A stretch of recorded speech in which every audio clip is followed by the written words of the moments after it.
वर्ष 1982 में एक फिल्म आई थी जिसका नाम था सनम तेरी कसम। और इस फिल्म में एक बड़ा मशहूर गाना था जिसके शुरुआती बोल हैं, शीशे के घरों में देखो तो पत्थर दिल वाले बसते हैं।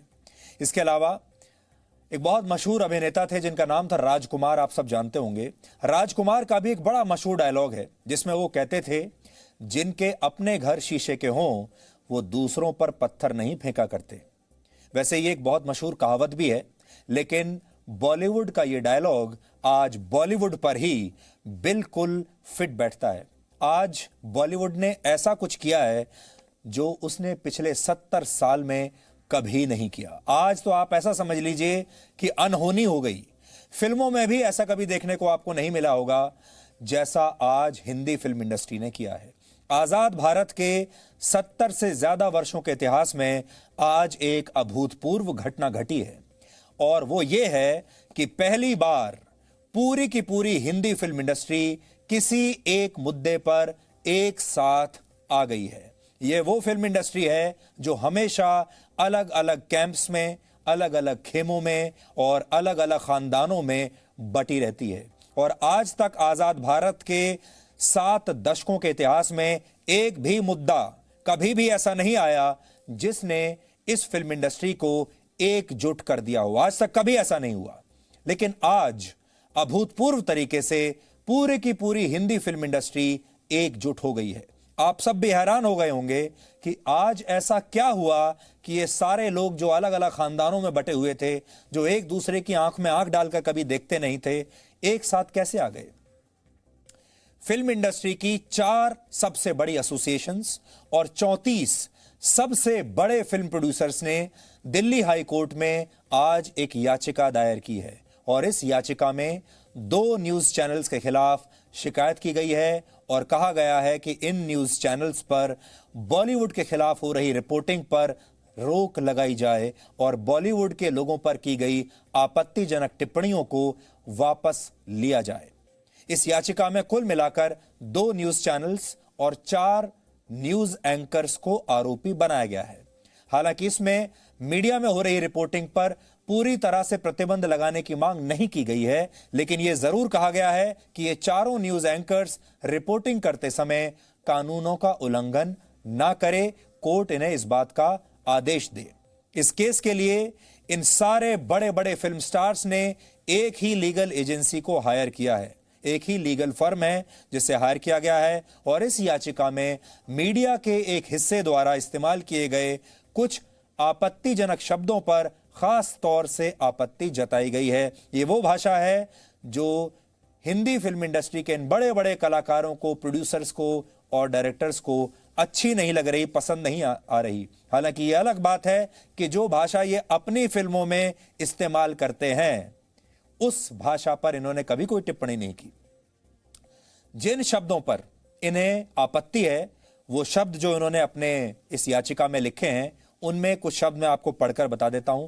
अंग्रेजी के शब्द हैं, ये हैं डर्ट, फिल्थ और ड्रगीज जैसे शब्द शामिल हैं। इसमें कुछ और शब्द भी हैं। इसके अलावा जिन और वाक्यों पर आपत्ति जताई गई है उनमें से कुछ हैं जैसे बॉलीवुड से गंदगी को साफ करने की जरूरत है। ये टिप्पणी जो है, ये सेंटेंस इन्हें अच्छा नहीं लगा। एक और सेंटेंस है जिस पर उन्होंने आपत्ति जताई, एक और वाक्य, और वो वाक्य ये है कि अरेबिया का सारा परफ्यूम भी बॉलीवुड से उठने वाली इस दुर्गंध को दूर नहीं कर सकता। ये इस तरह से आप एक डायलॉग मान लीजिए, ये ऐसा डायलॉग है जिस पर बॉलीवुड के इन सुपरस्टार्स को बड़ी आपत्ति है कि ये शब्द हमारे लिए इस्तेमाल नहीं होने चाहिए। हालांकि ये चाहे किसी के लिए भी अपनी फिल्मों में कुछ भी शब्दों का इस्तेमाल कर लें, उस पर कोई रोक नहीं। और एक और वाक्य है जो न्यूज चैनल्स पर बोला गया जिस पर इन्हें आपत्ति है, और वो वाक्य ये है, ये देश की सबसे गंदी इंडस्ट्री है और ये इंडस्ट्री ये इंडस्ट्री एलएसडी और कोकेन के नशे में डूबी हुई है। ये कुछ वाक्य हैं जो न्यूज चैनल्स पर आपने भी सुने होंगे, क्योंकि आजकल न्यूज चैनल्स पर बड़े बड़े बयान दिए जा रहे हैं और न्यूज एंकर्स बड़ी बड़ी बातें कर रहे हैं। उन्होंने फिल्म इंडस्ट्री के बारे में कुछ इस तरह की टिप्पणियां की जिसे लेकर फिल्म इंडस्ट्री के ये बड़े बड़े लोग, बड़े बड़े नायक, हीरो, बड़े बड़े फिल्म प्रोड्यूसर, डायरेक्टर सब इकट्ठे हो गए और वो कह रहे हैं कि हमें इस भाषा पर आपत्ति है, इसे तुरंत रोका जाए। ये सारी शिकायतें सुशांत सिंह राजपूत की मौत की जांच और नारकोटिक्स कंट्रोल ब्यूरो द्वारा की जा रही ड्रग एंगल की जांच पर हो रही रिपोर्टिंग के संदर्भ में कही गई है। इस याचिका में यह भी दलील दी गई है कि बॉलीवुड अकेली ऐसी इंडस्ट्री है जो भरोसे की बुनियाद पर चलती है और इसमें दर्शकों द्वारा की जाने वाली सराहना बहुत महत्वपूर्ण है। पूरे के पूरे बॉलीवुड का इस तरह एक साथ आ जाना अपने आप में एक बहुत अभूतपूर्व घटना है। हम इसे अभूतपूर्व घटना क्यों कह रहे हैं यह हम आपको बाद में बताएंगे, लेकिन पहले यह देख लीजिए कि शिकायत करने वालों में कौन कौन से फिल्म स्टार शामिल हैं और यह शिकायत किसके खिलाफ की गई है। मेरे पास, मैं आपको अभी पढ़कर बताता हूं। अब उस शिकायत की कॉपी मेरे पास है। पहले तो मैं आपको यह बता देता हूं कि 2 न्यूज चैनल्स हैं जिनके खिलाफ शिकायत की गई है। ये न्यूज चैनल हैं रिपब्लिक और टाइम्स नाउ। रिपब्लिक टीवी और टाइम्स नाउ चैनल जो हैं उनके खिलाफ ये सारे फिल्म स्टार्स सामने आए हैं। इनमें जो फिल्म स्टार्स सामने आए हैं जिनके नाम इसमें लिखे हैं, बड़े बड़े फिल्म स्टार्स हैं। ये हैं आमिर खान, शाहरुख खान, सलमान खान, अजय देवगन, अनिल कपूर, अक्षय कुमार, फरहान अख्तर, अनुष्का शर्मा। इसके अलावा करण जौहर इसमें हैं, आदित्य चोपड़ा हैं, विदु विनोद चोपड़ा हैं और विशाल भारद्वाज जैसे बड़े बड़े फिल्म प्रोड्यूसर्स और डायरेक्टर्स के नाम भी इस याचिका में शामिल हैं। और इन कलाकारों की जितनी कंपनियां हैं जो फिल्में बनाती हैं वो सब भी इसमें शामिल हैं। लिस्ट बहुत लंबी है, 38 लोग हैं इसमें जो हमने आपको पढ़कर सुनाए हैं। कोई बड़ी कंपनी फिल्म बनाने वाली, कोई बड़ा मीडिया हाउस ऐसा नहीं है जिसका नाम इसमें ना लिखा हो।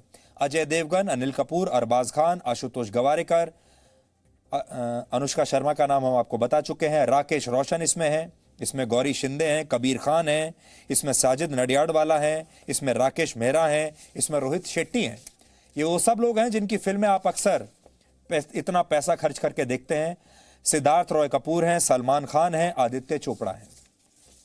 ये सारे के सारे लोग अब एक साथ आ गए हैं फिल्म इंडस्ट्री को बचाने के लिए। पूरी की पूरी फिल्म इंडस्ट्री का मीडिया के एक हिस्से के खिलाफ एक साथ आना भारत के 70 वर्षों के इतिहास में अभूतपूर्व घटना है। 70 वर्षों के इतिहास में भारत ने 4 बड़े युद्ध देखे हैं, लेकिन फिल्म इंडस्ट्री कभी भी एक साथ इन युद्ध के समय में भी भारत के साथ नहीं आई। 4 युद्धों के दौरान भी कभी बॉलीवुड की तरफ से कोई एक प्रेस रिलीज या कोई एक बयान नहीं आया हो जिसमें सबके हस्ताक्षर हों। कभी झूठे को भी यह कह दिया हो कि हम भारत के साथ हैं या भारत की सेना के साथ हैं इस युद्ध में। बॉलीवुड भारत की सबसे बड़ी सॉफ्ट पावर है। पूरी दुनिया में भारत को हिंदी फिल्म इंडस्ट्री के वजह से जाना जाता है। दुनिया के किसी कोने में चले जाइए, हमारी हिंदी फिल्मों के गाने वहां पर सुपरहिट हैं, वहां पर हमारी फिल्में देखी जाती हैं। इसलिए भारत की सबसे बड़ी सॉफ्ट पावर है। लेकिन दुनिया में भारत की छवि बचाने के लिए बॉलीवुड कभी भी एक साथ नहीं आया। भारत के समर्थन में बॉलीवुड ने कभी भी एक साथ आकर कभी कोई बयान नहीं दिया। चीन के साथ हमारे विवाद में गलवान में आपको याद होगा इसी साल जून में हमारे 20 सैनिक शहीद हो गए, लेकिन बॉलीवुड ने एकजुट होकर कभी भी चीन के बारे में कुछ नहीं कहा। किसी भी बड़े स्टार ने एक बार भी यह नहीं कहा कि अब वो चीन में अपनी फिल्म रिलीज नहीं करेगा, अब वो चीन के कलाकारों से या चीन की इन्वेस्टमेंट को अपनी फिल्म में कभी नहीं लगाएगा, कभी नहीं कहा। आपको याद होगा पुलवामा में हमारे 40 सैनिक शहीद हो गए थे, तब भी इस फिल्म इंडस्ट्री के लोगों ने पाकिस्तान के खिलाफ ऐसी एकजुटता कभी नहीं दिखाई। पाकिस्तान लगातार भारत के सैनिकों का, भारत के लोगों का खून बहाता रहा। बॉलीवुड के लोगों ने इस पर फिल्में तो बनाई, लेकिन कभी भी आगे आकर पाकिस्तान के खिलाफ एक शब्द नहीं बोला। कश्मीर को लेकर भी इनमें से किसी बड़े कलाकार ने कभी कोई बयान नहीं दिया और कभी इस फिल्म इंडस्ट्री ने खुलकर यह नहीं कहा कि कश्मीर हमारा है और पूरा की पूरा हिंदी फिल्म इंडस्ट्री भारत के साथ खड़ा है कश्मीर के मुद्दे पर, कभी नहीं।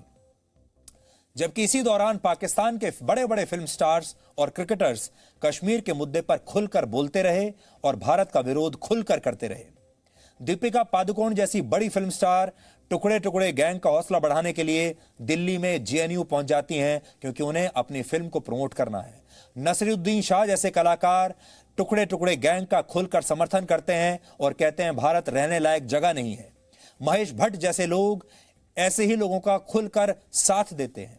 आमिर खान को अपने ही देश में डर लगता है, लेकिन वो टर्की जैसे दुश्मन देश में जाकर बड़े आराम से फिल्म की शूटिंग कर लेते हैं, वहां के राष्ट्रपति की पत्नी के साथ चाय पीते हैं। फिल्म इंडस्ट्री अपनी फितरत से मजबूर होकर बहुसंख्यकों का इस्तेमाल करती है। हमारे देश में जो बहुसंख्यक हैं उनका इस्तेमाल करती है अपना बिजनेस मॉडल चलाने के लिए, अपनी फिल्मों की टिकटें बेचने के लिए। इन्हीं बहुसंख्यकों के दम पर उनकी फिल्मों की टिकट बिकती हैं, लेकिन पूरा की पूरा बॉलीवुड बचाव करता है सिर्फ अल्पसंख्यकों का, यानी जो बहुसंख्यक हैं उनका इस्तेमाल करता है और अल्पसंख्यकों का बचाव करता है। दिल्ली के पास अखलाक नामक व्यक्ति की हत्या पर फिल्म इंडस्ट्री के सारे बड़े बड़े कलाकार खुलकर बात करते हैं, शोक जाहिर करते हैं, लेकिन जब पालघर में साधुओं की हत्या होती है तो फिल्म इंडस्ट्री एक बार भी उसका संज्ञान नहीं लेती। जिस मीडिया ने इन बड़े बड़े स्टार्स को, कलाकारों को इतना बड़ा मेगा स्टार, सुपरस्टार बनाया, जिन न्यूज चैनल्स पर जाकर ये लोग अपनी फिल्मों को प्रमोट करते हैं, जिस मीडिया को ये लोग फरमाइशी इंटरव्यू देते हैं अपनी फिल्मों को प्रमोट करने के लिए ताकि उससे ये पैसा बना सकें, आज उसी मीडिया से ये फिल्म स्टार नाराज हैं। जब ये आते हैं न्यूज चैनल्स पर तो कहते हैं हमें अपने स्टूडियो में बैठाइए और हमारा एक फूलों जैसा कोमल महकता हुआ एक इंटरव्यू कीजिए, हमारी नई फिल्म जो रिलीज हो रही है उसके बारे में हमसे सवाल पूछिए, हमारी फिल्म को प्रमोट कीजिए और हमारी मदद कीजिए। ये तब इन्हें सारे के सारे न्यूज मीडिया, सारे न्यूज चैनल्स बड़े अच्छे लगते हैं। लेकिन जब उन्हीं न्यूज चैनल्स ने कांटों जैसे चुभने वाले सवाल पूछने शुरू कर दिए तो ये न्यूज मीडिया से परेशान हो गए। आज जब मीडिया ने इनका बचाव नहीं किया तो इन्होंने मीडिया पर ही सवाल उठाने शुरू कर दिए। यानी पिछले 70 वर्षों में फिल्म इंडस्ट्री के लोग कभी एक साथ इकट्ठा नहीं हो पाए किसी भी मुद्दे पर। कोई भी मुद्दा इतना महत्वपूर्ण इन्हें नहीं लगा जिस पर ये एक साथ इकट्ठा हो पाए। लेकिन आज जब इनका खुद का अस्तित्व खतरे में आ गया और आज जब इनके खुद के दामन पर दाग लगने लगे तो ये सारे लोग इकट्ठा हो गए। फिल्म इंडस्ट्री के जिन बड़े बड़े लोगों ने कुछ न्यूज चैनल्स और एंकर के खिलाफ हाईकोर्ट में याचिका दायर की है, वो फिल्मों में नायक का बहुत शानदार लार्जर देन लाइफ किरदार निभाते हैं। आपने देखा होगा इन सभी फिल्मों को बड़े पर्दे पर, इन सब कलाकारों को फिल्मों में ये बड़े बड़े हीरो की भूमिका में आपके सामने आते हैं। फिल्मी पर्दे पर ये लोग गरीब और मजबूर लोगों की जान बचाते हैं, अपने देश के नाम जान कुर्बान कर देते हैं। वहां ये सबसे बड़े देशभक्त दिखते हैं। कभी गरीबों को न्याय दिलवाते हैं तो कभी अन्याय करने वालों को उनके अंजाम तक पहुंचाते हैं और देश की जनता तालियां बजाती है। लेकिन आज ये लोग किसी और को नहीं बचा रहे बल्कि सिर्फ अपने आप को बचाने के लिए खुद इकट्ठा हो रहे हैं।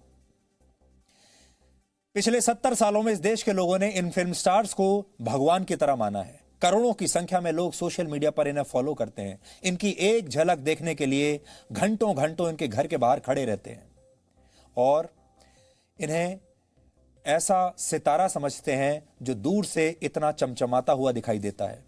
लेकिन पहली बार ऐसा हुआ है जब इन लोगों की सोशल मीडिया पर इस देश के ही लोगों ने इतनी बुरी तरह से ट्रोलिंग की है।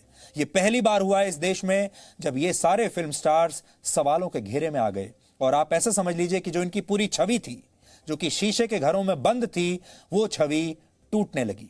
और जब ये छवि टूटने लगी तब ये सारे लोग एक साथ अब अदालत पहुंचे हैं। ये वही लोग हैं जो सुशांत सिंह राजपूत के मौत के मुद्दे पर एक बार भी एक साथ नहीं आए। इनमें से किसी ने सुशांत की मौत को लेकर कुछ नहीं कहा। बॉलीवुड में ड्रग्स के मामले में ये सारे लोग अपने अपने घरों में बंद रहे, चुप रहे। लेकिन आज ये सारे बड़े बड़े स्टार्स अपने दामन पर लगे दागों को साफ करने में एक साथ मिलकर जुट गए हैं। देश की जनता बहुत समझदार है। देश की जनता अगर अपने नेताओं को पहचानती है, देश की जनता अगर यह समझती है कि इस बार किसकी सरकार गिरा देनी है और किसकी सरकार बना देनी है, तो देश की जनता यह भी समझती है कि इस बार किस फिल्म स्टार को ऊपर से नीचे गिरा देना है और किसे जमीन से आसमान पर ले जाना है। जैसा कि हमने आपको बताया, बॉलीवुड की यह खूबी है कि जब पालघर में साधुओं को पीट पीट कर मार दिया जाता है तो वो एक शब्द नहीं बोलते, सबके सब चुप रहते हैं। लेकिन मुंबई से हजारों किलोमीटर दूर उत्तर प्रदेश के दादरी में जब अखलाक की मौत होती है तो बॉलीवुड के तमाम छोटे बड़े कलाकार बयानबाजी करने लगते हैं। इसी तरह आपको याद होगा कठुआ में जब एक बच्ची की मौत के बाद आपने देखा था किस तरह से बॉलीवुड के कुछ बड़े बड़े हीरो और हीरोइन हाथों में तख्ती लेकर निकल पड़े थे और उन्हें अपने देश और अपने हिंदू होने पर शर्म आने लगी थी। लेकिन जब भी आरोपी किसी और धर्म का होता है तो यही कलाकार कभी भी खुलकर अपना मुंह नहीं खोलते। यही दोहरा रवैया हम आमिर खान जैसे बड़े बड़े कलाकारों की फिल्मों में भी देखते हैं।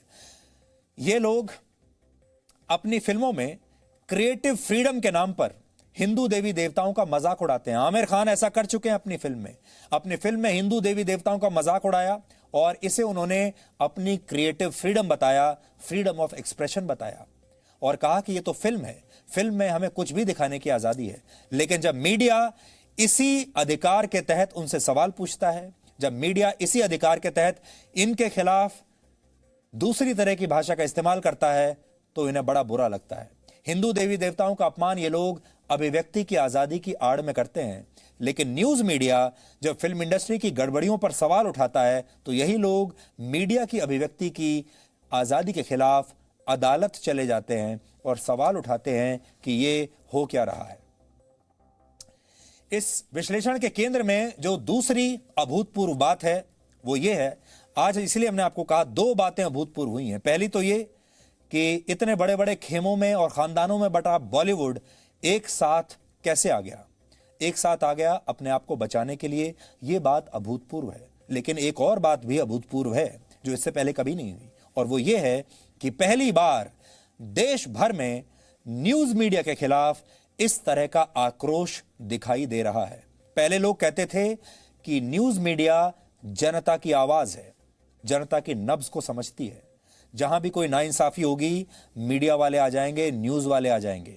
जब लोग सब जगह से हार जाते हैं तब वो मीडिया की तरफ देखते थे। मीडिया भी लोगों को कभी निराश नहीं करता था। मीडिया ने इस देश में बड़े बड़े काम किए हैं, बड़े बड़ी क्रांतियां इस देश में मीडिया लेकर आया है। अगर आपको याद नहीं है, थोड़ा सा आपको पीछे लेकर जाना चाहूंगा। मीडिया ने इस देश में बोफोर्स घोटाले को उजागर किया था। राजीव गांधी की सरकार गिर गई थी इसी मीडिया की वजह से। मीडिया ने 2G घोटाले का पर्दाफाश किया था, कॉमनवेल्थ घोटाले का पर्दाफाश किया था, कोयला घोटाले का पर्दाफाश किया था और इस देश में और बड़े बड़े जितने भी बड़े बड़े भ्रष्टाचार के मामले सामने आए हैं सब के सब मीडिया ने ही सबसे पहले आपको बताए हैं। और उसका नतीजा यह हुआ, आज बड़े बड़े नेता इस देश के जेल में पड़े हैं या जमानतों पर बाहर हैं और बड़े बड़े नेताओं की सरकारें गिरी हैं। कितने नेता आए और कितने चले गए इस मीडिया की वजह से, क्योंकि मीडिया एक चौकीदार की तरह बैठा हुआ था। मीडिया ने जैसिका लाल से निर्भया तक को न्याय दिलाया। आपको याद होगा जैसिका लाल मर्डर केस जो हुआ था उसमें मीडिया ने न्याय दिलाया था। मीडिया नहीं होता न्याय नहीं मिलता। निर्भया को न्याय नहीं मिलता अगर इस मीडिया ने इतना दबाव नहीं डाला होता। कारगिल का युद्ध हो, संसद पर हुआ आतंकवादी हमला हो, मीडिया कभी पीछे नहीं हटा और मीडिया के पत्रकारों ने अपनी जान को खतरे में डालकर भी पल पल की जानकारियां आप तक सीधे पहुंचाई हैं। टुकड़े टुकड़े गैंग का पर्दाफाश इसी मीडिया ने आपके सामने किया। मीडिया ने यह सब कुछ अपनी जान पर खेलकर किया। कितने पत्रकारों के खिलाफ FIR हो गई, कितने पत्रकारों को धमकियां मिलती हैं, कितने पत्रकारों की नौकरियां चली जाती हैं राजनीतिक दबाव में, लेकिन फिर भी पत्रकार अपना काम करता रहता है। सच्ची पत्रकारिता के दम पर मीडिया ने अपने लिए देश में मान सम्मान अर्जित किया। इस दौरान मीडिया की ताकत इतनी रही कि मीडिया ने अपने दम पर बड़ी बड़ी सरकारें गिराई और बनवाई भी। इसलिए आज मीडिया के खिलाफ भी जो आक्रोश देश की जनता में देखने को मिल रहा है ये भी अभूतपूर्व है। और अब स्थिति ये हो गई है कि पूरा की पूरा बॉलीवुड और मीडिया एक दूसरे से टकरा रहे हैं। यानी इस देश के एक दो सबसे बड़ी जो सॉफ्ट पावर है, एक मीडिया है और एक बॉलीवुड है, और ये दोनों एक दूसरे से टकरा रहे हैं। इसमें नुकसान भारत का ही होगा, नुकसान इस देश का ही होगा। इन दोनों इंडस्ट्रीज को कभी एक ही सिक्के का दो पहलू माना जाता था, लेकिन अब मीडिया का एक हिस्सा, पूरी फिल्म इंडस्ट्री एक दूसरे को अपना विरोधी मानने लगे हैं। जिन फिल्म स्टार्स ने मीडिया की शिकायत की है वो बहुत बड़े बड़े फिल्म स्टार्स हैं। इनके फैंस की संख्या अगर आप सोशल मीडिया पर जाएंगे तो करोड़ों में है, और सोशल मीडिया पर भी करोड़ों लोग इनकी एक झलक देखने के लिए, इनका एक ट्वीट पढ़ने के लिए, एक फेसबुक पोस्ट पढ़ने के लिए, इनकी एक तस्वीर देखने के लिए बेचैन रहते हैं। लेकिन अब ये बड़े बड़े फिल्म स्टार्स भी कुछ न्यूज चैनल्स के खिलाफ हो गए हैं, और ये बात भी अपने आप में अभूतपूर्व है। अब आप सोच रहे होंगे कि यह अभूतपूर्व घटना आखिर घटी कैसे, और बॉलीवुड को, ये सारे जो जितने बड़े फिल्म स्टार्स हैं, इन्हें मीडिया का इस तरह से बहिष्कार करने का आइडिया, मीडिया का विरोध करने का यह आइडिया आया कैसे, यह स्थिति कैसे उत्पन्न हुई? इसके पीछे भी एक दिलचस्प कहानी भी है, और यह हमारा विश्लेषण भी है। पिछले हफ्ते आपने देखा होगा, पिछले कुछ महीनों से न्यूज चैनल्स पर जो कुछ देखने को मिल रहा है, जिस तरह की डिबेट्स आपको देखने को मिल रही हैं, जहरीली डिबेट्स, जहरीली बहस आपको देखने को मिल रही है, आपने ये देखा होगा। न्यूज चैनल्स जहरीले हो चुके हैं। जिस तरह की भाषा का प्रयोग हो रहा है, जिस तरह की रिपोर्टिंग हो रही है, जिस तरह से बिना सबूतों के, बिना किसी आधार के लोगों को न्यूज चैनल्स के स्टूडियो में ही दोषी करार दे दिया जाता है या निर्दोष करार दे दिया जाता है, उससे देश के लोग काफी आहत हुए, क्योंकि न्यूज चैनल्स के स्टूडियो में ही अब अदालतें खुल गई। रिपोर्टर्स और एंकर्स खुद जज बन गए, खुद ही पुलिस वाले बन गए, वो खुद इन्वेस्टिगेट कर लेते हैं, खुद मुकदमा चला लेते हैं और खुद फैसला भी सुना देते हैं। और धीरे धीरे धीरे स्थिति ये आ गई कि ये सारे न्यूज चैनल्स बहुत कड़वे लगने लगे। इसमें आपको अपमानजनक बातों और भाषाओं के अलावा कुछ दिखेगा नहीं। और पिछले हफ्ते एक बहुत महत्वपूर्ण बात हुई जो कि शायद आपसे मिस हो गई होगी। पिछले हफ्ते हुआ ये कि देश की कई बड़ी कंपनियों ने यह तय किया कि अब वो जहरीले न्यूज चैनल्स पर अपने विज्ञापन नहीं देना चाहते। कुछ एक बड़ी कंपनियां हैं इस देश की जिन्होंने यह तय किया था, और उन्होंने कहा कि जो न्यूज चैनल्स इस तरह की भाषा का प्रयोग कर रहे हैं, जहां जहर अपने दर्शकों को परोसा जा रहा है, दिखाया जा रहा है, अब हम अपने विज्ञापनों को उन न्यूज चैनल्स पर नहीं दिखाना चाहते। हम नहीं चाहते कि हमारे जो प्रोडक्ट्स हैं वो जहरीले न्यूज चैनल्स पर दिखाई दें। इसलिए हम अपने सारी एडवर्टाइजमेंट्स इन न्यूज चैनल से विड्रॉ कर रहे हैं। और ऐसा लगता है कि बॉलीवुड के इन बड़े बड़े फिल्म प्रोड्यूसर्स को, डायरेक्टर्स को और एक्टर्स को भी ये जो आइडिया है मीडिया के बहिष्कार का, मीडिया के विरोध का, ये यहीं से आया है। इन्होंने ये सोचा कि अगर बड़े बड़े एडवर्टाइजर्स, बड़ी बड़ी कंपनियां अगर इनके खिलाफ ऐसा कर सकती हैं तो हम क्यों नहीं कर सकते। और ये आइडिया धीरे धीरे फैला। उसके बाद सारे बड़े कलाकारों से, बड़े एक्टर्स से बात की गई, और इसके पीछे कुछ बड़े लोग थे जिनको ये आइडिया आया था, और मीडिया के खिलाफ ये पूरा माहौल उसके बाद फिल्म इंडस्ट्री में तैयार किया गया। फिर इस पर बहुत चर्चा हुई, यशराज फिल्म्स में इस पर बहुत चर्चा हुई, और एक दो और बड़े प्रोड्यूसर्स थे, उन्होंने इस पर चर्चा की। फिर सारे बड़े बड़े फिल्म स्टार से बात की कि अब इसमें होना क्या चाहिए, और फिर सबने ये तय किया कि हमें कानून का रास्ता अपनाना चाहिए, हमें अदालत जाना चाहिए, और इन पत्रकारों को, इन चैनल्स को किसी तरह से रोकना चाहिए। तो जिन पत्रकारों को कभी किसी जमाने में मसीहा माना जाता था, अब वो पत्रकार सवालों के घेरे में आने लगे हैं। अब लगभग हर परिवार अपने बच्चों से ये कहता है कि न्यूज चैनल्स मत देखो, बिगड़ जाओगे। ये बहुत गंभीर स्थिति है, और आज मीडिया को भी इसकी चिंता करनी चाहिए, और मीडिया को भी अपना आत्मविश्लेषण जरूर करना चाहिए कि यह स्थिति आई कैसे। मीडिया और बॉलीवुड भारत की दो सबसे बड़ी ताकतें हैं, लेकिन अब ये दोनों ताकतें एक दूसरे को खत्म करने पर जुटी हैं, और अगर ऐसा होगा तो ये सिर्फ और सिर्फ भारत के लोगों का ही नुकसान होगा। आज हमें एक शेर याद आ रहा है, और ये शेर कुछ इस तरह से है, शायद आप आज की स्थिति से इसे कनेक्ट कर पाएंगे। हाथ आए तो बुत, ना हाथ आए तो खुदा थे तुम। आप फिर से सुन लीजिए, हाथ आए तो बुत, ना हाथ आए तो खुदा थे तुम। तो ये जो फिल्म इंडस्ट्री के जो बड़े बड़े लोग हैं, आज फिल्म इंडस्ट्री की हालत भी ऐसी ही हो गई है। जब तक ये बड़े बड़े सितारे चमक रहे थे आसमान में, ये हमारे हाथ नहीं आते थे, और ये स्टारडम के चरम पर आसमान में चमक रहे थे, तब तक ये किसी खुदा से कम नहीं लगते थे। पूरी दुनिया, मीडिया को भी ये खुदा लगते थे, क्योंकि तब तक हम इन्हें छू नहीं सकते थे, तब तक हमारे हाथ वहां तक पहुंचे नहीं थे, ये हमारे हाथ नहीं आए थे। लेकिन आज जब मीडिया के हाथ, इस देश के लोगों के, आम लोगों के हाथ इन सितारों तक पहुंच गए, तो इनका स्टारडम, ये सितारे किसी पत्थर से ज्यादा, किसी बुत से ज्यादा देश को नहीं लग रहे हैं। ये बहुत बड़ी बात है। बॉलीवुड में पिछले वर्ष यानी 2019 में कुल मिलाकर 175 हिंदी फिल्में बनी थी। इन फिल्मों का कुल कारोबार लगभग 4000 करोड़ रुपए का था। सुशांत सिंह राजपूत की मौत के बाद उठे विवाद के कारण फिल्म उद्योग का यही कारोबार अब दांव पर लग गया है, क्योंकि आप जानते हैं अब से कुछ दिनों के बाद सिनेमा फिर से खुलने वाले हैं, और जैसे ही सिनेमा खुलेंगे इन सारे फिल्मी सितारों की फिल्में रिलीज होने लगेंगी। और जिस तरह का माहौल इस समय चल रहा है देश में, जिस तरह की ट्रोलिंग इस समय देश में चल रही है, उससे ऐसा लगता है करीब करीब 8 फिल्में ऐसी हैं जो इस समय लाइन में हैं, जो रिलीज होने वाली हैं, और इन 8 फिल्मों का जो पूरा की पूरा भविष्य है इस समय दांव पर लगा हुआ है। और ये जो 8 बड़ी फिल्में हैं, इनमें उन कलाकारों की फिल्में भी हैं जो आज शिकायत करने के लिए अदालत में पहुंचे हैं। और जिस तरह का माहौल इस समय देश में है, उससे ऐसा लगता है कि शायद देश के लोगों की जो मिथ्या है इन फिल्म स्टार्स को लेकर, वो अब टूटने लगी है। और लोगों का जो इनके मन, लोगों के मन में जो इनकी छवि हुआ करती थी, वो अब टूटने लगी है। और यही कारण है कि पहली बार अपने अस्तित्व को लेकर ये सारे के सारे लोग एक साथ इकट्ठा हो गए।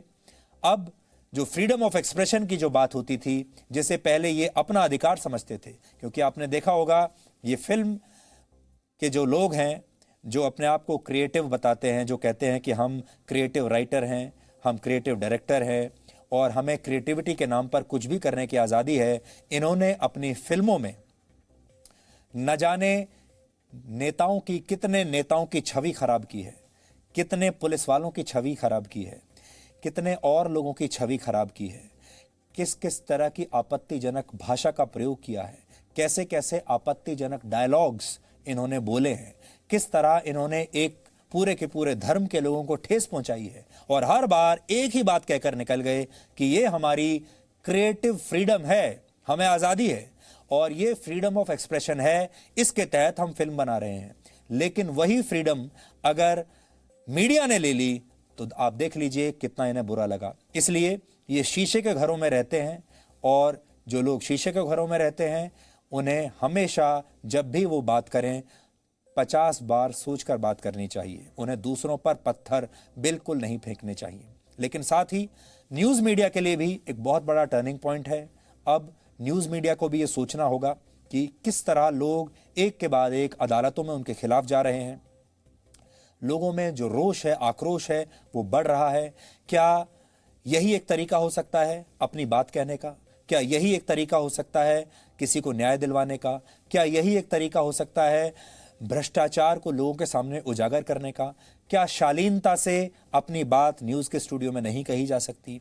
क्या शालीनता से कोई खबर देश के लोगों को नहीं सुनाई जा सकती? क्या बिना चिल्लाए, क्या देश के लोग तब तक खबर नहीं सुनेंगे जब तक चिल्ला चिल्ला कर बात ना की जाए? ये आज आप सबके लिए भी सोचने वाली बात है कि आप क्या चाहते हैं। आप ये चाहते हैं कि न्यूज़ में स्टूडियो से जब तक हम चिल्ला चिल्ला कर अपमानजनक भाषा का प्रयोग ना करें, किसी का अपमान ना करें, किसी को स्टूडियो में लाकर बेइज्जत ना करें, क्या तब तक आप न्यूज़ नहीं देखेंगे? ये एक बड़ा सवाल है।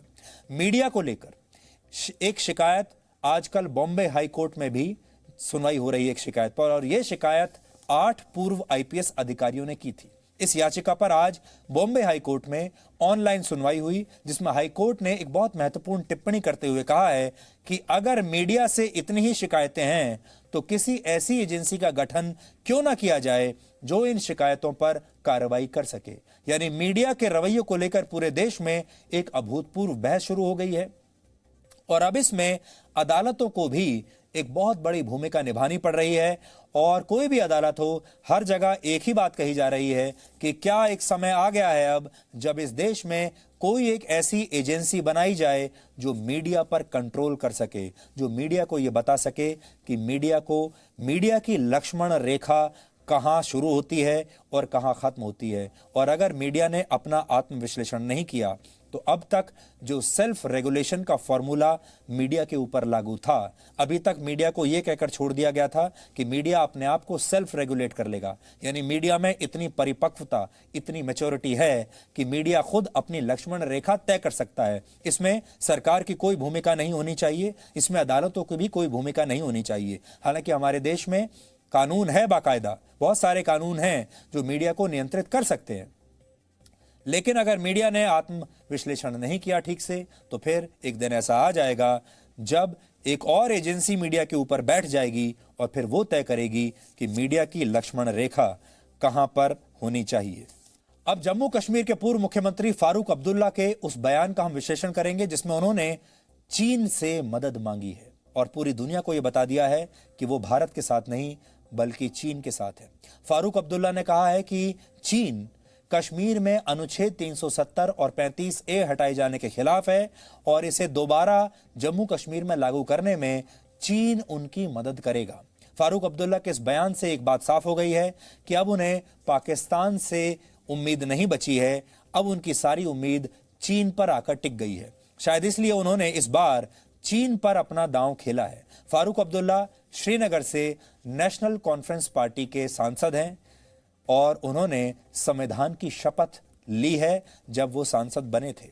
ये शपथ उन्होंने उसी संसद भवन में ली थी जिसने अनुच्छेद 370 और 35A हटाने का फैसला लिया था। वही संसद है, जो तस्वीर अभी हम आपको दिखा रहे हैं, उसी संसद में खड़े होकर शपथ ले रहे हैं फारूक अब्दुल्ला। उसी भारतीय संसद ने यह फैसला किया कि कश्मीर से धारा 370 अनुच्छेद 370 हटाया जाएगा। और ये जो फारूक अब्दुल्ला साहब हैं, ये उसी संसद के सदस्य हैं, वहीं पर सांसद हैं। ऐसे में सवाल उठता है कि क्या फारूक अब्दुल्ला ने ऐसा बयान देकर देशद्रोह किया है? क्या देश में अभिव्यक्ति की आजादी के नाम पर कुछ भी बोलने की इजाजत दी जा सकती है? जिस तरह से गांधी परिवार को देश में राजनीति की फर्स्ट फैमिली कहा जाता है, उसी तरह अब्दुल्ला परिवार को भी कश्मीर की फर्स्ट पॉलिटिकल फैमिली कहा जाता है। कश्मीर नीति को लेकर अब्दुल्ला परिवार ने हमेशा से भारत सरकार को धोखे में रखा है, धोखा ही दिया है। पाकिस्तान के प्रति अब्दुल्ला परिवार की नीति हमेशा नरम रही है और धारा 370 हटने के बाद अब्दुल्ला परिवार को पाकिस्तान से मदद की बड़ी उम्मीद थी, लेकिन अंतर्राष्ट्रीय मंचों पर पाकिस्तान पूरी तरह असफल रहा। आज पाकिस्तान खुद अपनी मदद करने के लिए भी बहुत कमजोर है, तो इनकी क्या मदद करेगा? पाकिस्तान के प्रधानमंत्री इमरान खान ने संयुक्त राष्ट्र में धारा 370 हटाने का मुद्दा उठाया तो जरूर, लेकिन हर जगह उन्हें मायूसी ही हाथ लगी। उल्टे पाकिस्तान को पीओके यानी पाक अधिकृत कश्मीर में विरोध का सामना करना पड़ रहा है। अब अब्दुल्ला समझ चुके हैं कि पाकिस्तान से अब उन्हें कोई उम्मीद नहीं रखनी चाहिए और शायद इसीलिए फारूक अब्दुल्ला ने इस बार चीन की तरफदारी की है। आजादी के बाद जिस तरह केंद्र में गांधी परिवार अधिकतर समय सत्ता में रहा है, उसी तरह जम्मू कश्मीर में भी अब्दुल्ला परिवार सत्ता में रहा है। 26 अक्टूबर 1947 को जम्मू कश्मीर के भारत में विलय के बाद करीब 3 दशक तक अब्दुल्ला परिवार जम्मू कश्मीर के मुख्यमंत्री पद पर रहा। फारूक अब्दुल्ला के पिता शेख अब्दुल्ला 13 साल तक मुख्यमंत्री रहे। फारूक अब्दुल्ला 3 बार मुख्यमंत्री रहे। फिर उनके पुत्र उमर अब्दुल्ला भी 2009 से 2015 तक मुख्यमंत्री रहे।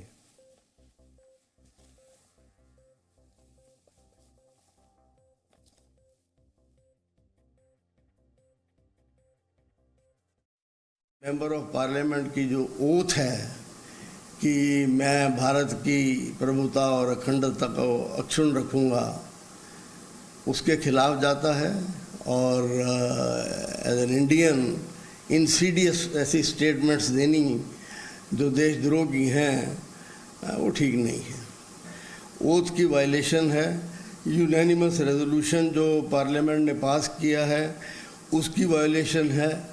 तो ब्रीच ऑफ प्रिविलेज का मामला उठ सकता है पार्लियामेंट के अंदर और उनको पार्लियामेंट्री प्रिविलेज के अंदर पनिश किया जा सकता है, मेंबर को रिमूव किया जा सकता है, सस्पेंड किया जा सकता है, जेल तक दी जा सकती है। ये तो पार्लियामेंट एक्शन प्रिविलेज के ब्रीच के लिए ले सकती है। जहाँ तक देशद्रोह का तल्लक है, तो अगर कोई भी पुलिस जाके कंप्लेंट करता है या कोर्ट में जाता है तो देशद्रोह का भी मामला बनता है। एक तरह से फारूक अब्दुल्ला अपने इस इंटरव्यू में न्यायोचित ठहराते हैं चीन के इस विस्तारवादी मानसिकता को, और दूसरी ओर उससे भी बढ़कर एक तरह से एक देशद्रोही कमेंट करते हैं और कहते हैं भविष्य में चीन के साथ मिलकर अगर हमें यह मौका मिलेगा तो हम अनुच्छेद 370 वापस लाएंगे। एक सिटिंग सांसद इस प्रकार की बातें कैसे कर सकता है? कैसे वो कह सकते हैं कि किसी दूसरे देश के साथ मिलकर हम अनुच्छेद 370 वापस लाएंगे? अनुच्छेद 370 का हटाना, इसको लेकर एक डेमोक्रेटिक कंट्री में, एक लोकतांत्रिक देश में आपके मन में किसी प्रकार का रिजर्वेशन है, आप उसके खिलाफ कहना चाहते हैं, आप स्वतंत्र हैं। किंतु यह कहना कि दूसरे देश के साथ मिलकर हम अनुच्छेद 370 ले आएंगे, यह अपने आप में न केवल समझ से बाहर है, न केवल निंदनीय है, मगर सही मायने में कहा जाए तो यह देश विरोधी स्टेटमेंट है। This is absolutely seditious. अगर फारूक अब्दुल्ला भारत के सांसद हैं तो फिर ऐसे समय में वो चीन की तरफदारी कैसे कर सकते हैं?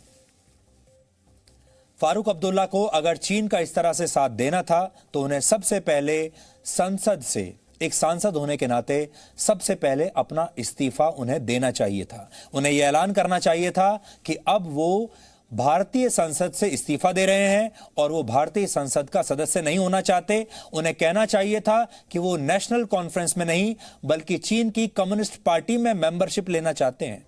उन्हें अपनी पार्टी का नाम नेशनल कॉन्फ्रेंस से हटाकर कुछ और कर देना चाहिए, क्योंकि वो नेशनल कॉन्फ्रेंस तो हो ही नहीं सकते, क्योंकि नेशनल का मतलब है राष्ट्रीय, नेशन का मतलब है भारत, नेशनल का मतलब है भारत, और वो अपनी पार्टी का नाम नेशनल कॉन्फ्रेंस रख कैसे सकते हैं? उन्हें अपनी पार्टी का नाम तुरंत हटाना चाहिए, बदलना चाहिए। चीन की कम्युनिस्ट पार्टी की सदस्यता उन्हें लेनी चाहिए। भारत की संसद से तुरंत इस्तीफा उन्हें देना चाहिए। लेकिन जानते हैं वो सांसद बनने का, लोकसभा का जो चुनाव है, वो क्यों लड़ते हैं? आप जानते हैं क्यों लड़ते हैं? इसलिए लड़ते हैं क्योंकि उन्हें भारत सरकार से तनख्वाह चाहिए, क्योंकि उन्हें भारत सरकार से सुरक्षा चाहिए। आज फारूक अब्दुल्ला की जो सुरक्षा है वो भारत सरकार से मिलती है। उनकी सुरक्षा का पूरा खर्च भारत सरकार उठाती है। आज सांसद होने की जो उनकी तनख्वाह है, उनकी जो सैलरी है, वो भारत सरकार से आती है। जिस बंगले में रहते हैं दिल्ली में, वो भारत सरकार ने उन्हें दिया हुआ है। उनकी सरकारी गाड़ियों का खर्चा, गाड़ियों का तेल, पेट्रोल, डीजल, उनके हवाई यात्राओं का किराया, उनके स्टाफ का खर्चा भारत सरकार देती है। इसके बावजूद सारी सुख सुविधाएं भारत सरकार से लेते हैं, लेकिन इस सब के बावजूद वो चीन का खुलकर समर्थन करते हैं।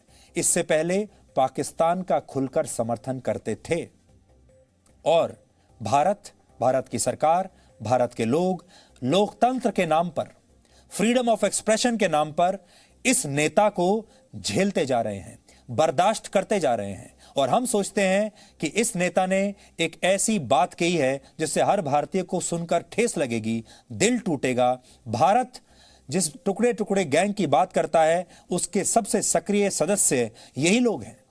और हम लोग ये नहीं चाहेंगे कि हम इसे सिर्फ एक हेडलाइन बनाकर, सिर्फ एक विश्लेषण करके आप तक ऐसे ही छोड़ दें। इसके बाद कुछ ना कुछ कार्रवाई जरूर होनी चाहिए, क्योंकि जो कुछ फारूक अब्दुल्ला ने आज कहा है ये देशद्रोह की श्रेणी में आता है और इसे हम इग्नोर नहीं कर सकते। इसलिए हमारी आज यही अपील है भारत सरकार से कि ये सिर्फ न्यूज़ चैनल्स पर एक आइटम की तरह चलकर खत्म ना हो जाए। भारत सरकार को फारूक अब्दुल्ला के खिलाफ एक्शन लेना चाहिए। उन्हें सही धाराओं के तहत उन पर मुकदमा चलना चाहिए, और फारूक अब्दुल्ला अगर वाकई अपने आप को लोकतांत्रिक नेता मानते हैं तो उन्हें तुरंत संसद से अपना इस्तीफा देना चाहिए। दिल्ली में सरकारी बंगला खाली कर देना चाहिए। जो उन्हें सुरक्षा मिली हुई है तुरंत उसे वापस कर देना चाहिए और अपनी सुरक्षा का जिम्मा या तो वो चीन की कम्युनिस्ट पार्टी को दे दें या फिर पाकिस्तान को दे दें, लेकिन भारत से उन्हें एक पाई भी आज के बाद नहीं मिलनी चाहिए। भारत के सारे लोग आज यही चाहते हैं।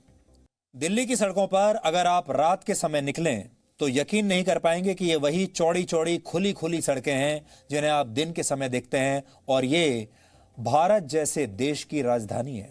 रात में दिल्ली की सड़कों पर ट्रकों का जबरदस्त आतंक रहता है। बड़े बड़े ट्रक और ट्रैक्टर रात के समय दिल्ली की सड़कों पर ऐसे दौड़ते हैं मानो उनके लिए कोई नियम कानून ना हो। और दिल्ली ही क्या, देश के तमाम बड़े बड़े शहरों की यही हालत है, यही स्थिति है। आप सब इस देश के किसी भी बड़े शहर में अगर रहते होंगे तो आप ये बात अच्छी तरह से जानते होंगे कि रात के समय ट्रकों का कैसा आतंक आपके शहर में रहता है।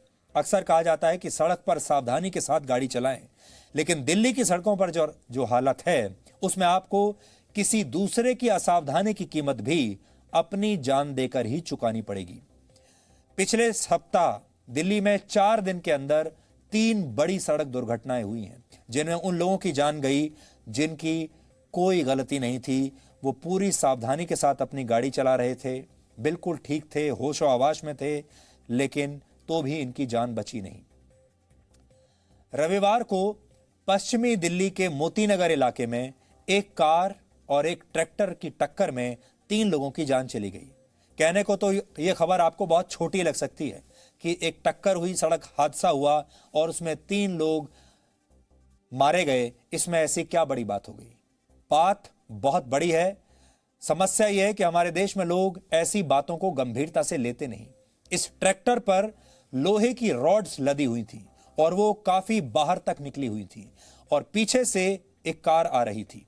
कार चला रहे व्यक्ति को अंधेरे में ये लोहे की रॉड्स दिखाई नहीं दी और उसकी कार ट्रैक्टर में पीछे से जाकर टकरा गई। जहां पर यह दुर्घटना हुई वहां पर स्ट्रीट लाइट काम नहीं कर रही थी, यानी उस जगह सड़क पर बिल्कुल घना अंधेरा छाया हुआ था। एक और बड़ा मुद्दा है, अगर सड़क पर लाइट नहीं कर रही है तो यह हमारे देश में कोई बड़ा मुद्दा नहीं है, ना तो कोई इसकी शिकायत करता है, ना किसी को इससे कोई परेशानी होती है। यह ट्रैक्टर फ्लाईओवर पर, जो दिल्ली में एक फ्लाईओवर था, उसके बीच में यह ट्रैक्टर खड़ा हुआ था, पार्क किया हुआ था, क्योंकि इस ट्रैक्टर का टायर पंक्चर हो गया था, ऐसा पता चला है। हालांकि पुलिस इससे इनकार कर रही है। जिन 3 लोगों की मृत्यु हुई है वो सभी दिल्ली के रहने वाले हैं और इन तीनों के परिवार अपनी आजीविका के लिए इन्हीं लोगों पर निर्भर थे। मृतकों के परिवार के लोगों का आज क्या कहना है, ये आज पूरे देश को सुनना चाहिए, क्योंकि ये दुर्घटना किसी के साथ भी हो सकती है और परिवार का क्या हाल होता है उसके बाद, ये आप देखिए। प्रशासन की बहुत ज़बरदस्त लापरवाही है कि एक ट्रैक्टर ट्राली जिसमें इतना एक्सेस आयरन के गार्डर्स वगैरह रखे हुए थे जो नहीं होने चाहिए थे, और उसको किसी ने रोका नहीं, और अगर वो ख़राब हो गई, पंचर हो गई और खड़ी थी तो वहाँ कोई लाइट नहीं थी, कोई लाइट की व्यवस्था करते। हम आम तौर पर देखते हैं कि सड़कों पे हर चौराहे पे आजकल 4-4 ट्रैफिक पुलिस वाले एकदम अलर्ट होकर खड़े रहते हैं चालान करने के लिए। तो जब कोई ऐसी बात हो जाती है तो वहाँ भी अगर 4 ना होते, 2 भी होते, 1 भी होता तो ये एक्सीडेंट नहीं होता और इतने परिवार बर्बाद होने से बच जाते। अब मैं ये इन बच्चियों का क्या कसूर है जिनके पति मारे गए? उन बच्चों का क्या कसूर है? अब इनका लालन पालन कौन करेगा? इनकी फीसें कौन देगा? इनके खर्चे कौन करेगा? सरकार की तरफ से कोई ऐसी नीति नहीं है, कोई मुआवजा देने का प्रावधान नहीं है। लाइटिंग थी वहाँ पे, रोड्स पे लाइटिंग भी नहीं थी, लैंप पोल भी नहीं जल रहे थे। लाइट होती तो शायद वो बच्चे रुकते, वो स्लो डाउन करते, बट वैसा कुछ नहीं था वहाँ पे। और कहना, बात करना, सब मैम बात की बात है। Family losses, we family member knows कि हमने क्या खोया है। I don't have my parents, my brother was my father, my younger brother was my father, and I have lost my father today, second time. उसकी बेटी है, वो पूछ रही है बुआ पापा क्यों गए। ऐसे सवाल और भी 2 घरों में हो रहे होंगे मैम, किसी की कोई जवाबदेही नहीं है। लापरवाही उनकी कहूँगा चलाने वाला रोड्स पे तो मैं भी जाऊंगा तो मैं स्ट्रेट चल रहा हूँ जैसे चल रहा हूँ, बीच कोई चीज़ पड़ी है। वैसे तो सरकारें ज़रा सा लाल बत्ती क्रॉस कर जो घर पे चलान आ जाता है। आपने फ़ोन अभी बात भी नहीं करी, चलान रेड लाइट सिग्नल करो, क्रॉस कर लो, आपका चलान आ जाता है। तो इनका चलान नहीं होता क्या? जो व्हीकल्स हो ऑथोराइज ही नहीं है रोड पे आने के लिए। डार्कनेस ऑन द रोड, ये भी सरकार की लापरवाही है। ट्रैक्टर्स की तरह ही दिल्ली की सड़कों पर आपको सरिया और आयरन रोड्स लदे हुए ट्रक भी दिन भर ऐसे ही घूमते हुए दिखाई दे जाएंगे। ऐसे ज्यादातर ट्रकों में सुरक्षा के कोई इंतजाम नहीं होते। ज्यादातर ट्रक्स में सरिये का आधा हिस्सा पीछे की तरफ लटकता रहता है। ऐसे वाहन सबसे खतरनाक होते हैं क्योंकि पीछे से आने वालों को दूरी का सही अंदाजा लग नहीं पाता और वो सीधे जाकर इन रॉड से टकरा जाते हैं। दिल्ली में आए दिन इसी वजह से सड़क दुर्घटनाएं होती रहती हैं, लेकिन इसे लेकर ना तो हमारी सरकारें गंभीर हैं, ना ही हमारी ट्रैफिक पुलिस गंभीर है, हमारे लोग भी गंभीर नहीं हैं। इस स्थिति का सबसे बड़ा कारण है भ्रष्टाचार। 1 साल पहले के एक अध्ययन के अनुसार भारत में ट्रक ड्राइवर हर साल 48,000 रुपये पुलिस को रिश्वत के तौर पर देते हैं। रिश्वत क्यों देते हैं? इसी चीज के लिए रिश्वत देते हैं ताकि ये जो रॉड हैं ये उन्हें इस तरह से लाद कर पुलिस वाले जाने दें और इसके बदले में ये ट्रक वाले पुलिस के लोगों को, ट्रांसपोर्ट डिपार्टमेंट के लोगों को रिश्वत देते हैं और तभी इस तरह की रॉड्स लाद कर खुलेआम ये ट्रक और ये ट्रैक्टर निकलते हैं।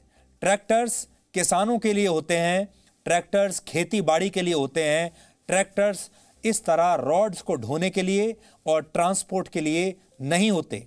लेकिन फिर भी दिल्ली में और बड़े बड़े शहरों में इन्हें रोकने वाला कोई नहीं और इसी भ्रष्टाचार की वजह से इस तरह की दुर्घटनाएं हमारे देश में होती रहती हैं। दिल्ली में सड़कों की स्थिति कितनी भयानक है, इसके लिए इन आंकड़ों पर आप गौर कीजिए। इस साल सितंबर महीने तक दिल्ली की सड़कों पर ट्रक या दूसरे भारी वाहनों से कुल 72 बड़े एक्सीडेंट हो चुके हैं। इन सड़क दुर्घटनाओं में 74 लोगों की मृत्यु हुई है, 74 लोग मारे जा चुके हैं। गंभीर रूप से घायलों की संख्या 200 से ज्यादा है। पिछले सप्ताह जो 3 बड़ी दुर्घटनाएं हुई उनमें कुल 7 लोग मर चुके हैं। एक हफ्ते में 7 लोग मर चुके हैं, लेकिन किसी को कोई दुख नहीं, किसी को कोई दर्द नहीं। मीडिया में भी इस बारे में कोई चर्चा नहीं होती। अखबार के अंदर के पन्ने पर एक छोटी सी खबर छपती है और सब शांत हो जाता है। उन पुलिस वालों को कोई पकड़ता नहीं जिन्होंने रिश्वत खाई और इन ट्रकों को और ट्रैक्टरों को दिल्ली की सड़कों पर चलने के लिए छोड़ दिया। वर्ष 2019 में यानी पिछले साल दिल्ली में कुल 5600 सड़क दुर्घटनाएं हुई, जिनमें 1,500 से ज्यादा लोगों की जान चली गई। अब सवाल उठता है कि देश की राजधानी में सड़कों पर बढ़ रही दुर्घटनाओं के लिए दोषी कौन है? आज हमारे देश में यातायात से जुड़े कानून काफी सख्त बना दिए गए हैं। नियम तोड़ने वाली गाड़ियों पर भारी जुर्माना लगाया जाता है। पहले आपको दिल्ली में भारी वाहनों से जुड़े नियमों को जानना चाहिए और इन नियमों के अनुसार कोई भी ट्रक अपनी क्षमता और आकार से अधिक सामान नहीं ले जा सकता। कोई भी सामान ट्रक से बाहर निकला हुआ या लटकता हुआ नहीं होना चाहिए। जो भी सामान लादा गया हो उसे ट्रक पर मजबूती से बांधा जाना चाहिए ताकि वो गिरे नहीं। सामान ढोने वाले हैवी ट्रक्स के पीछे लाल रंग का इंडिकेटर जरूरी है जो दूर से दिखाई देता हो। जहां तक ट्रैक्टर की बात है, उसे कृषि के अलावा किसी और सामान ढोने में प्रयोग नहीं किया जा सकता। सोचिए आप, ट्रैक्टर को कृषि के अलावा कोई और सामान ढोने की इजाजत नहीं है। लेकिन आप सबके शहरों में, गांवों में, हर जगह आपने देखा होगा कि लोग ट्रैक्टर्स पर दूसरे तरह के सामान ढोते हैं और उन रोकने वाला कोई नहीं। अगर ट्रैक्टर से कंस्ट्रक्शन का सामान ढोना हो तो उसका रजिस्ट्रेशन अलग से करवाना होता है।